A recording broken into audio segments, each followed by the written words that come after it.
Welcome to this Zentangle Quickie. My name is Heather Hartwick Gladden. I'm a certified Zentangle teacher, and today we're going to take a look at the tangle Simple Celtic Knot, which is a tangulation by moi.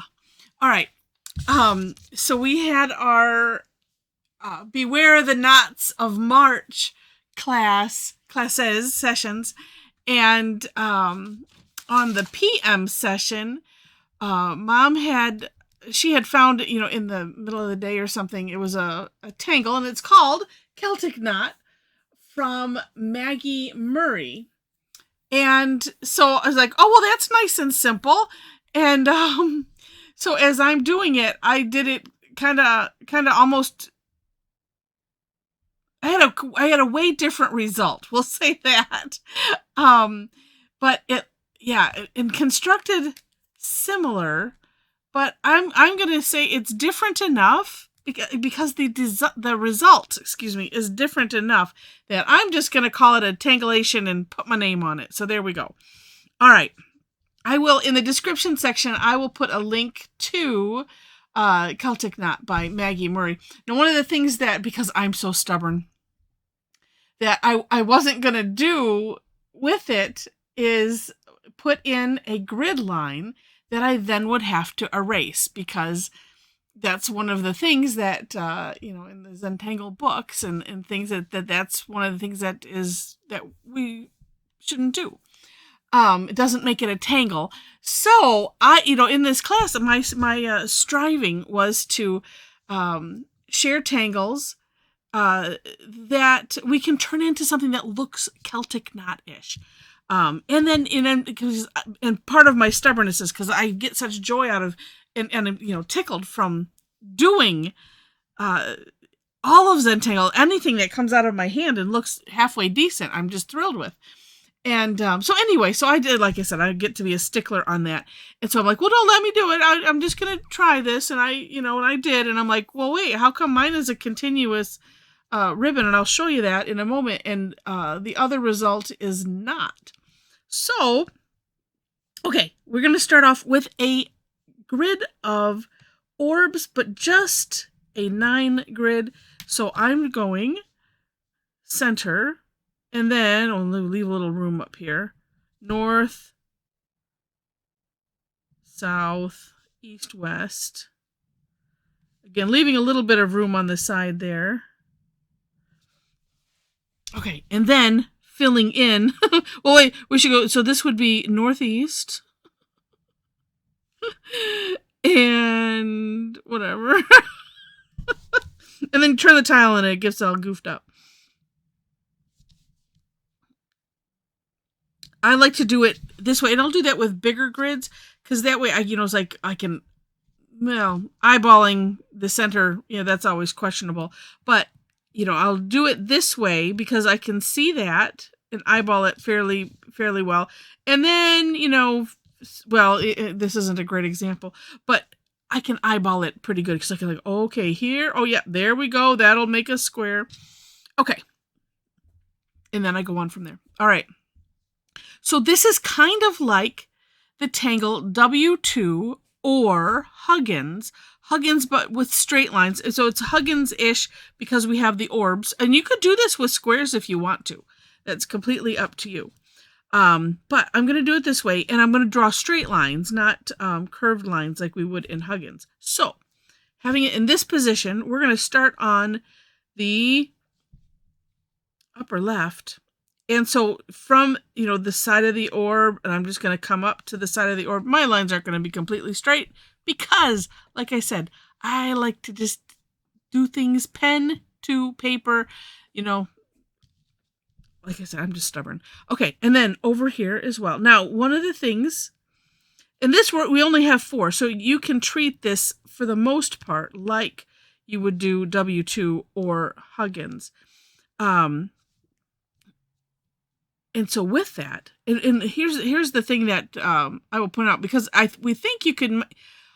We'll have to do some playing to see if there's a number combination that will also keep it where it's what do I want to say? a one continuous ribbon or not, because we had some fun playing at our sessions today. And anyway, so 2 parallel lines here on the inside sides of the orbs. And then we're going to do it perpendicular here. I'm going to turn the tile because it's easier to draw. And then same thing. Okay. And then I like to bring it back to the original position here. There. And then we're going to, because we're going to go always going perpendicular and always on, the insides of the lines. And then we never cross any lines either. So whenever I teach Huggins, that's one of the things. It's like, if you can't decide which way to go, it's like, well, I'm not going to go this way because I would be crossing that line, and we don't do that in that tangle. So, or this tangle. All right, so there we go. So that's what you should end up with. Like I said, if you're really good at doing either of those tangles, you understand this plenty well. All right. Now the next thing is we want to tie these together. So, and in looking at Maggie's, hers kind of it like came up and was a nice nice corner. So I'm like, oh, well, see, I could do this way. And so then it's just funny. All right, so here's what we're going to do. I don't need to compare it. Let me just draw the starting of this. So we're going to start here. And again, on the insides, this time, instead of looking at a grouping of 4 orbs or squares, we're going to take the group of 3. So right in the corner, we are skipping the center one. And that's why, so I put these, lines sticking out just to show this is where we're connecting these two. That's what we're doing. All right. So, and you could do whatever shape you want. I was kind of aura-ing the sides because I was wanting it to come out similar to what I was seeing, which, like, if you look at it this way, it's like, oh, well, that's it's an interesting, corner, and that's nice. All right, so continuing on, same thing again, just turn so that we have a new corner sticking up. We're going to go from here to here. So again, always on the inside of the orb or square, whichever you have decided to do, skipping that center one, like that. Turn your tile. So it's basically rinse and repeat after this. And you don't have to do these lines, although I find it helpful to kind of have this in the center so that way I'm remembering, because I keep wanting to go to the other side. It's like, no.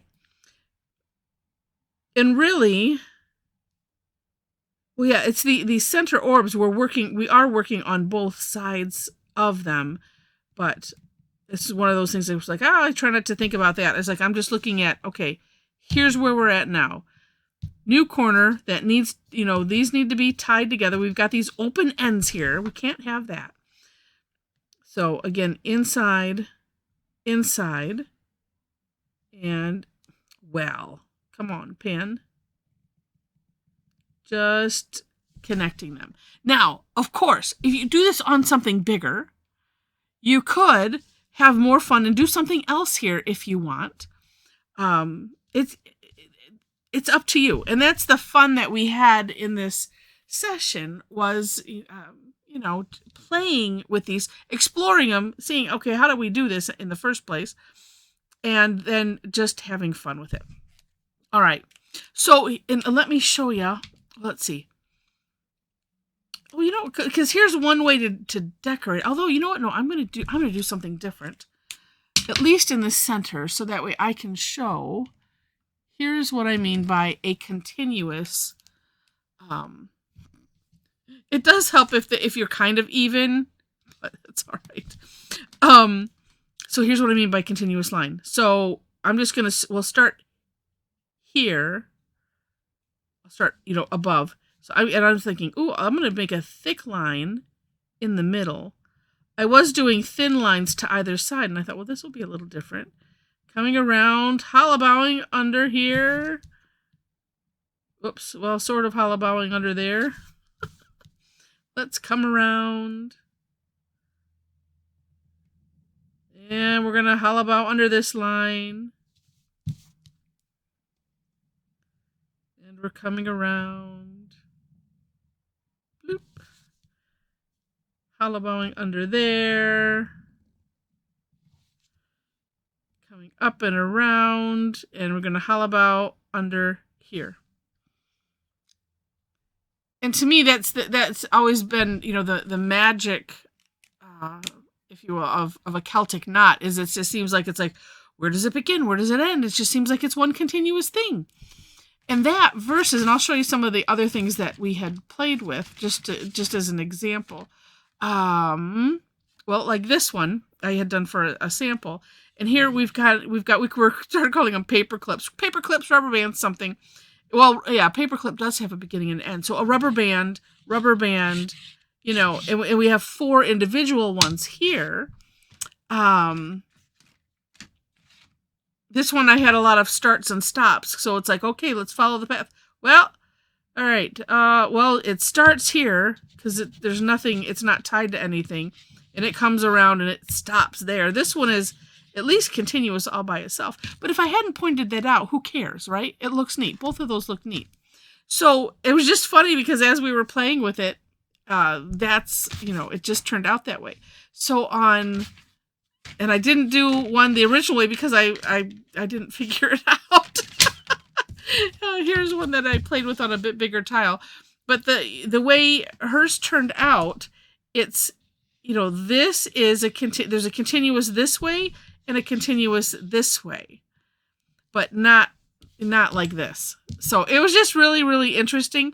And like I said, you know, a similar, obviously in construction, but just a little bit different in that last, you know, putting the, I was calling it tying it together. That makes it, to me, it makes it a different tangle, if you will. So, but I'm going to call it a tangulation and give Maggie the credit because because I was trying to do hers without, without, you know, using a grid. And that's why we say there are no mistakes in Zentangle. There are only opportunities that present themselves suddenly. And that's what this did. And so I am just putting it out there because I thought it was a heck of a lot of fun. And I hope you do too. And if you did, oh, you know, let's do some shading. Well, and I'll say that if you're enjoying this, please click on the like button. And if you liked it enough to see more, would love to have you be a subscriber to the channel. So go ahead and click there as well. All right. So shading, I'm just going to do the overs and unders. And because I'm going to put the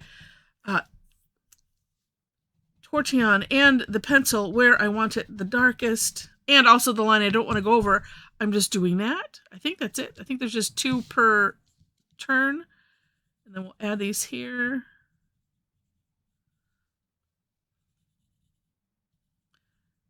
I'll just keep going around. That way I'm not flipping the tile 100 times. Making myself dizzy. And of course, you know, the other things that are fun with these are, well, like for instance, this where I put in flux in there. You can barely see it because it's a light, weird green. But yeah, you can have a lot of fun and make it kind of like a string or, I don't know if we would call it a reticula because it's not really a grid per se, but like a string. And you can have fun putting tangles in there. Whatever you want.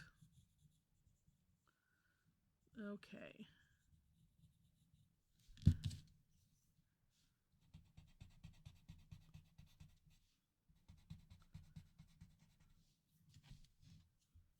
Like so. And then just by the way, because, you know, like on a lot of the Celtic things, and I know this is too, well, you know, she had it sideways and the lines kind of went about halfway into the orb. But what's interesting is, I mean, there was there were orbs. This is what the beginning looked like. It looked like this, But then as I'm looking on, I'm like, oh, what happened to this orb? It's gone.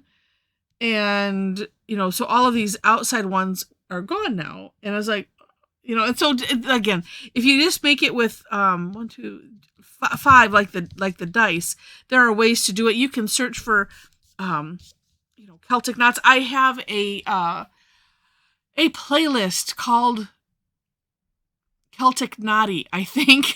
So anything that kind of has this flavor and also maybe has a little bit of an Irish flavor, I put it in there. But like I said, they take a little bit of focus and figuring out. But that's why I was tickled with this, because it's really not that difficult, and was pleasing to do. So, all right. And so there we go.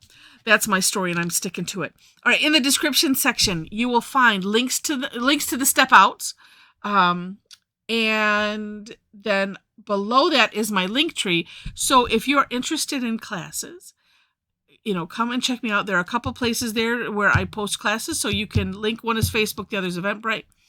That you can follow me for when I post them, and also you can go to my website where you can follow my blog. If you happen to be on Facebook, we do have a Facebook group, a Tangle Addicts community on there.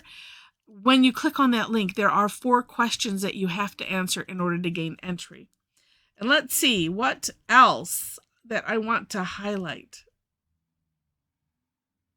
It's all pretty self-explanatory. So if you want to connect, you want to follow me, that would be lovely. There's other great information on there. Like I said, I was pretty tickled, and after I had done it, I'm like, I'm just gonna turn this into a tangle myself. And so, so check out the step outs, especially Maggie's. That way you can see what I was talking about, and also you see how she made one that's a lot longer. And so you could do the same thing. I do believe with this. I haven't tried it yet, but that's the fun of doing things is playing. So, all right. So with that, thank you so much for humoring me, having fun with me, and all of that, and watching the video. And I wish you happy tangling.